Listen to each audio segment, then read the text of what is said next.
Facial muscle twitching অনেকের ক্ষেত্রে হয় যে মুখের একটা মাসল কাঁপছে, যেটা চোখের নিচে হতে পারে, ঠোঁটের চারপাশে হতে পারে। এবং এই যে ব্রিফ ইনভলেন্টারি কন্ট্রাকশন, মানে অল্প সময়ের এবং অনৈচ্ছিক যে পেশির সংকোচন, এটা কিন্তু খুব আনকমন নয়, আমাদের অনেকের ক্ষেত্রেই হয়। কিন্তু অনেকে ভাবে যে এই চোখটা এরকম নড়লো, অনেকে ভাবে যে টাকা আসবে, অনেকে বলে টাকা মনে হয় টাকা আসবে সেই জন্যই চোখ নড়ছে। আবার অনেকের ঠোঁটের এখানে কিছু নড়লো, তখন বলে যে কুসংস্কারের বশে যে বাড়িতে অতিথি আসবে, এরকম। কিন্তু ব্যাপারটা তা নয়, এটা মাসেল কন্ট্রাকশন এবং অনেকগুলো কারণে হয় এটা। এর মধ্যে কিছু বিনাইন কজ আছে, মানে যেগুলো ক্ষতিকারক কারণ নয়। তার মধ্যে ১ নম্বর হচ্ছে অ্যাংজাইটি বা স্ট্রেস। যারা অ্যাংশাস তাদের দেখা যায় যে ফেশিয়াল মাসল টুইচিং কিন্তু খুব কমন। তার কারণ যারা অ্যাংজাইটিতে ভোগেন তাদের হাইপার সেন্সিটাইজেশন হয় ফেশিয়াল নার্ভের। সেই জন্য তাদের ফেশিয়াল নার্ভের ওভার কন্ট্রাকশনের জন্য মুখের মাসল কাঁপে। ২ নম্বর, বেশি কফি খেলে, যারা কফি বেশি খান তাদের ক্ষেত্রে কিন্তু দেখা যায় যে নার্ভ আর যে মাসলস সেগুলোর ইনভলেন্টারি কন্ট্রাকশন অনেকটা বেড়ে যায়। সেই জন্য কফি খাওয়ার পরিমাণ কমাতে বলা হয় এবং চা খেলেও অনেকের ক্ষেত্রে এটা দেখতে পাওয়া যায়। ৩ নম্বর, ফ্যাটিগ বা ল্যাক অফ স্লিপ। যদি আপনি দুর্বল থাকেন এবং ঘুম কম হয় সেক্ষেত্রেও আপনার এরকম স্প্যাজম বা কন্ট্রাকশন দেখতে পাওয়া যাবে। ৪ নম্বর, আই স্ট্রেন হওয়া। মোবাইল ফোন অনেকক্ষণ ধরে দেখছেন, কম্পিউটারে কাজ করছেন, অনেকক্ষণ ধরে লেখালেখি করছেন, বই পড়ছেন, চোখের কাজ করছেন অনেকক্ষণ ধরে, তাহলে তাদের ক্ষেত্রে এটা এরকম দেখতে পাওয়া যায় যে ফেশিয়াল মাসল কন্ট্রাকশন হচ্ছে। চোখের চারপাশের মাসলস এই ক্ষেত্রে বেশি কাঁপে। Nutritional deficiency, calcium, magnesium, potassium, vitamin বি12 এগুলোর ডেফিসিয়েন্সি হলে দেখা গেছে ফেশিয়াল মাসল টুইচিং বেশি হয়। ডিহাইড্রেশন ৬ নম্বর কারণ। ডিহাইড্রেশন হলে অনেকের এরকম ফেশিয়াল মাসল টুইচিং দেখতে পাওয়া যায়। কিছু নিউরোলজিক্যাল কারণ আছে, স্নায়ুতন্ত্রের কারণ বা স্নায়ুতন্ত্রের অসুখ বা অসুখের মতো কতগুলো কারণ। যেমন ১ নম্বর, বিনাইন ফ্যাসিকুলেশন সিনড্রোম। এটা একটা ফেশিয়াল মাসলের টুইচিং হয় একটা অসুখের মতো এবং কনস্ট্যান্ট চলতে থাকে। এটা বিনাইন, তাই চিকিৎসার কোনো প্রয়োজন পড়ে না। ২ নম্বর, হেমিফেশিয়াল স্প্যাজম। এটা একটা অসুখ এবং এই ক্ষেত্রে অনেক সময় বোটক্স ইনজেকশন ইত্যাদি দিয়ে চিকিৎসা করা হয় এবং এটা একদিকটা মাসলস এরকম কাঁপতেই থাকে এবং পেশেন্টরা খুব বিব্রত হন। একটা এম্বারাসমেন্ট লোকজনের সামনে। এই কারো সামনে দিয়ে যাচ্ছেন, আপনার চোখটা কেঁপে উঠল। এরকম করে কেঁপে গেল। তো উল্টো দিকের লোক অন্য কিছু ভুলভাল ভাবতে পারে। তো মুশকিল। ৩ নম্বর, ফেশিয়াল নার্ভ ইরিটেশন বা কম্প্রেশন। মনে করুন ফেশিয়াল নার্ভ তো মুখের মধ্যে যায় এরকম করে আসে। তো তার উপরে কোনো একটা আর্টারি গেছে বা একটা কোনো ভেসেলস গেছে, রক্তবাহ। তাতে চাপ পড়ে এই স্প্যাজম হতে পারে। কারণ নার্ভে কোনো ইরিটেশন হলে সেই নার্ভ তো সিগন্যাল দেবেই। তাতে মাসলগুলো যে ইনারভেটেড হয়ে আছে সেগুলো কন্ট্রাকশন হবে, তখন এরকম দেখতে পাওয়া যাবে। ৪ নম্বর, বেলস পলসি, যে lower motor neuron type of facial nerve পলসি, সেটার যখন রিকভারি হয় তখন এরকম দেখতে পাওয়া যায়। ৫ নম্বর, মাল্টিপল স্ক্লেরোসিস। নার্ভ এন্ডিংস গুলো ক্ষতিগ্রস্ত হওয়ার জন্য অনেকের ক্ষেত্রে এরকম মাল্টিপল স্ক্লেরোসিসে দেখতে পাওয়া যায়। এবার মেটাবলিক এবং মেডিকেল কারণ, যে ইলেকট্রোলাইট ইমব্যালেন্স, আমি একটু আগেই বলছিলাম ম্যাগনেসিয়াম, পটাশিয়াম, ক্যালসিয়াম এগুলির ইমব্যালেন্স হলে এরকম হতে পারে। এরপরে হচ্ছে থাইরয়েড ডিসঅর্ডার, হাইপোথাইরয়েডিজম বা হাইপারথাইরয়েডিজম, দুটোতে এরকম ফেশিয়াল মাসল স্প্যাজম দেখতে পাওয়া যায়। ৩ নম্বর, ডায়াবেটিস। আমরা জানি ডায়াবেটিস শরীরের সব অঙ্গ প্রত্যঙ্গের ক্ষতি করে, নার্ভেরও ক্ষতি করে, সেরকম ফ্যাসিকুলেশন দেখতে পাওয়া যায়। ৪ নম্বর, কিছু ওষুধ, স্টেরয়েড হতে পারে, অ্যান্টি ডিপ্রেসেন্ট হতে পারে, কিছু স্টিমুল্যান্ট আছে, নার্ভ স্টিমুল্যান্ট, সেগুলোর ক্ষেত্রে এরকম দেখতে পাওয়া যায়। এরপর লাইফস্টাইল রিলেটেড কিছু কারণ বলবো, যেমন ১ নম্বর, স্ক্রিন টাইম যাদের বেশি। ২ নম্বর, এক্সজশন হয়ে গেছে, খুব খেলাধুলা করে এসছেন বা খুব বড় সড়ো কাজ করেছেন, অনেকক্ষণ কাজ করেছেন, তাদের ক্ষেত্রে। ৩ নম্বর, অ্যালকোহল ইনটেক। ৪ নম্বর, স্মোকিং। এগুলো কিন্তু খুব গুরুত্বপূর্ণ, এগুলোর ক্ষেত্রে এরকম দেখতে পাওয়া যায়। কখন বুঝবেন যে ডাক্তারের কাছে এবার ছুটতে হবে? যদি ফেশিয়াল মাসল প্যারালিসিস হয়, যদি পারসিস্টেন্ট ড্রুপিং হয়, ঝুলে আছে মুখ, যদি এই টুইচিং শরীরের অন্য কোনো জায়গাতেও চলতে থাকে, মুখ থেকে শুরু হলো তারপর ছড়িয়ে যাচ্ছে, যদি পারসিস্টেন্ট টুইচিং থাকে ফর উইকস অ্যান্ড মান্থস, অনেক দিন ধরে চলতে থাকছে, তাহলে সেটা ক্ষেত্রে কিন্তু আপনাকে ইমিডিয়েট অ্যাটেনশন দিতে হবে। আর যদি কারোর difficulty in speaking, swallowing and activity, chewing, যেটা আমাদের মুখের অ্যাক্টিভিটি, সেগুলো দিয়ে কোনো প্রবলেম হয়, তাহলে কিন্তু আপনাকে ডাক্তারের কাছে ছুটতে হবে।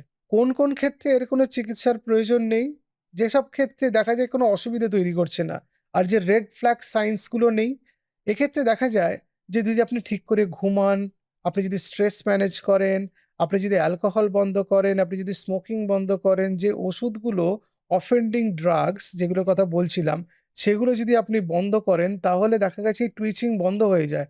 ডিহাইড্রেশন, আপনি ডিহাইড্রেটেড, যে জল পান করলে দেখা গেল ঠিক হয়ে গেল। বা আপনার স্ক্রিন টাইম খুব বেশি, সেটা যদি আপনি কমিয়ে ফেলতে পারেন। বা আপনি খুব এক্সহস্টেড হয়ে গেছেন, আপনি যদি রেস্ট নেন বা আপনি কাজটা ভেঙে, ভেঙে করেন, ব্রেক নিয়ে করেন, তাহলে কিন্তু আপনার কোনো চিকিৎসার প্রয়োজন পড়ে না। কিছুদিন পরে নিজে থেকে এটা ঠিক হয়ে যায়। যখন ট্রিটমেন্ট প্রয়োজন পড়ে, কি ট্রিটমেন্ট করতে হয়? যেমন আমি একটু আগে বলছিলাম যে হেমিফেশিয়াল স্প্যাজম, এটাতে বোটক্স ছাড়া ট্রিটমেন্ট নেই। বা আপনার ম্যাগনেসিয়াম বা পটাশিয়াম বা ক্যালসিয়াম ডেফিসিয়েন্সিতে আপনার এরকম হচ্ছে, তাহলে সেইটার সেই ডেফিসিয়েন্সিগুলো ট্রিটমেন্ট করতে হবে। মনে করুন আমার থাইরয়েড ডিসফাংশন এই প্রবলেম হচ্ছে, তাহলে থাইরয়েডের চিকিৎসা করতে হবে।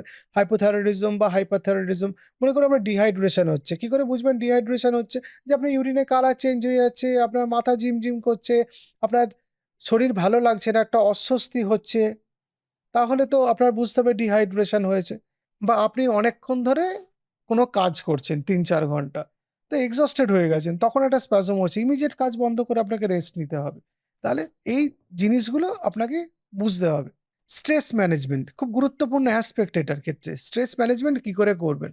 দেখুন, স্ট্রেস ম্যানেজ করতে গেলে আপনাকে নিজেকে আগে ঠিক হতে হবে যে আপনি স্ট্রেসটাকে ম্যানেজ করতে চান কিনা। স্ট্রেস ম্যানেজ করতে গেলে আপনাকে রেগুলার ঠিক সময়ে ঘুমোতে হবে। আপনাকে এনশিওর করতে হবে আপনার ঘুমের টাইম অন্য কেউ করে দিতে পারবে না। আপনার ঘুমটা যদি অন্য কেউ একটা করে দিতে পারলে আপনার ঘুমের প্রয়োজনীয়তা কমে যেত, তাহলে তো সেটা একটা সলিউশন ছিল। আপনার ঘুম তো আপনাকেই ঘুমোতে হবে। ২ নম্বর, আপনার স্ট্রেস ম্যানেজ করতে গেলে আপনাকে কখনো, কখনো না বলতে হবে। যে আপনার একটা নিজের ইচ্ছার বিরুদ্ধে কাজ করতে ইচ্ছা করছে না। একটা এমন একজন কাজ আপনাকে দিয়েছে, আপনার ইচ্ছা করছে না। কিন্তু আপনি না বলতে পারেন না বলে জোর করে কাজ করতে বাধ্য হচ্ছেন, স্ট্রেসড হয়ে যাচ্ছেন। তাকে না বলতে শিখতে হবে। ডিসিপ্লিনড হতে হবে কাজ করার ক্ষেত্রে। আপনাকে প্রত্যেক দিনের যে monotonous activity গুলো একই টাইমে করতে হবে। এরকম নয় যে আপনি ব্রেকফাস্ট করবেন দুপুর ১২ টায়, লাঞ্চ করবেন সন্ধ্যে ৬ টায় আর ডিনার খাবেন রাত্রি ৩ টের সময়।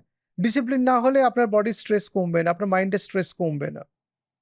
৪ নম্বর, আপনার যা, যা কাজ একটা খাতায় লিখে রাখুন আপনি।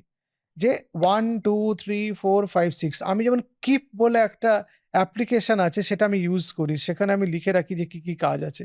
যখন সেটা হয়ে যায় সেটা আমি স্ট্রাইক আউট করে দিই। তাহলে আমি যখন দেখি যে আমার একটার পর একটা আমি কাজ সারাদিনে করে ফেলতে পারলে আমার একটা স্ট্রেস অনেক কমে যায়। যে আর একদম ২ টো কাজ পড়ে আছে। সন্ধ্যেবেলা দেখলাম এই ২ টো কাজ করলে আমার কাজ শেষ। তখন আমার মনটা ভালো লাগে। যে হ্যাঁ, ঠিক আছে, আমার সারাদিনের কাজটা হয়ে গেল।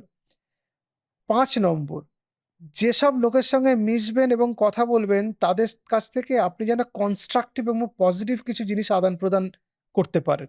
এরকম কোনো লোকের সঙ্গে মিশে লাভ নেই যে আপনাকে, যার কাছ থেকে আপনি কিছু শিখতে পারবেন না বা পজিটিভ কিছু ভাইবস পাচ্ছেন না। এইগুলো এভয়েড করতে হবে। ৬ নম্বর, অ্যালকোহল এবং স্মোকিং এভয়েড করতে পারলেও স্ট্রেস বাড়িয়ে দেয়। ৭ নম্বর, হাইজিন মেইনটেইন করতে হবে। হাইজিন মেইনটেইন না করলে আপনার স্ট্রেস কমবে না। ৮ নম্বর, রেগুলার মেডিটেশন করা, এটা অভ্যেস করে ফেলতে হবে। মেডিটেশন ছাড়া আপনার যারা আপনারা খুব স্ট্রেসফুল লাইফ কাটান, তারা স্ট্রেস ম্যানেজ করতে পারবেন না। ৯ নম্বর, রেগুলার ফিজিক্যাল অ্যাক্টিভিটি, সেটা ওয়াকিং হতে পারে, জগিং হতে পারে, সাইক্লিং হতে পারে, সুইমিং হতে পারে, সবকিছু। ফ্লেক্সিবিলিটির জন্য যোগা, সেগুলোও আপনি করতে পারেন। আপনাকে করতে হবে, নাহলে আপনি পারবেন না। আর ১০ নম্বর, একটা যেকোনো হবি সিলেক্ট করুন। যেমন আমার একটা বন্ধু আছে, তার হবি হচ্ছে শেয়ার মার্কেট নিয়ে পড়াশোনা করা। কিন্তু সে নিজে শেয়ার মার্কেটে ইনভেস্ট করে না, ভয় পায়। কিন্তু তার সেটা হবি, সেটা নিয়ে থাকে। আমি দেখেছি যে যখন শেয়ার মার্কেট নিয়ে কথা বলে, খুব আনন্দ পায়, বেশ খুব মজা পায়। তখন মনে হলো তার খুব স্ট্রেস ফ্রি হয়ে গেছে। মানে যার যেরকম থাকে, মানে আমি যেমন, আমাকে যেমন পড়তে বললে আমি একটু পড়লে আমি শান্তি পাই যে ঠিক আছে, একটু পড়াশোনা হয়ে গেল। একটু গান শুনলেও আমি খুব ভালো থাকি। মানে সবসময় তো আর ডাক্তারি ব্যাপারে চিন্তা করতে ভালো লাগে না। ব্যাপারটা হচ্ছে এরকম। তাহলে স্ট্রেস ম্যানেজমেন্ট করতে হবে। স্ট্রেস ম্যানেজ করলে অনেকটা স্প্যাজম কমে। আর যে একটু আগে বলছিলাম স্লিপ হাইজিন মেইনটেইন করা, সেটা কিভাবে করবেন? স্লিপ হাইজিন মেইনটেইন করতে গেলে টাইম, ঘুমোতে যাবার টাইম, ঘুম থেকে ওঠার টাইম ফিক্স করে ফেলতে হবে। ঘুমোতে যাবার ২ ঘন্টা আগে মোবাইল ফোন থেকে দূরে থাকতে হবে। যে ঘরে ঘুমোবেন সেই একই ঘরে রেগুলার ঘুমোতে হবে। যে ঘরে ঘুমাবেন সে ঘরে আলো কম থাকতে হবে, নিস্তব্ধ হলে ভালো। যে ঘরে ঘুমাবেন সে ঘরের টেম্পারেচার কম হলে ভালো। যে ঘরে ঘুমাবেন সে ঘরে যে সারফেসে ঘুমাবেন সেটা এবড়ো-খেবড়ো না হলে ভালো। এবং আপনার যে ঘুমের প্ল্যানিংটা খুব জরুরি। যে আপনি রাত্রিবেলা একটা ঠিক সময় খেয়ে ফেললেন। কারণ খেয়ে উঠেই ঘুমোতে গেলে আপনার ভার লাগবে, ঘুম আসবে না। একটু আগে খেয়ে ফেলতে হবে। তারও ৪০ মিনিট পরে জল খেয়ে নিলেন। যাদের ঘুম আসতে অসুবিধা হয় তারা একটু মেডিটেট করলেন। একটু গরম দুধ খেলে যেহেতু ট্রিপ্টোফ্যান থাকে ঘুম ভালো আসে। একটু কারো ঘুম ম্যাগনেসিয়াম সাপ্লিমেন্টে ভালো হয় কিন্তু সেটা ডাক্তারের পরামর্শ ছাড়া খাওয়া উচিত না এবং বেশি দিনও খাওয়া উচিত না। এই জিনিসগুলো আপনি যদি মেইনটেইন করেন তাহলে আপনার ঘুমটাও ভালো হবে। তখন এই ফেশিয়াল স্প্যাজম এগুলো কম আসবে। আর সাডেন ফেশিয়াল স্প্যাজম হলো বডির অন্য কোনো একটা জায়গায় দুর্বল হয়ে যাচ্ছে মানে স্ট্রোকের মতো একটা সিম্পটম তাহলে কিন্তু এমার্জেন্সিতে ইমিডিয়েটলি আপনাকে মুভ করতে হবে। ভালো থাকবেন। নমস্কার।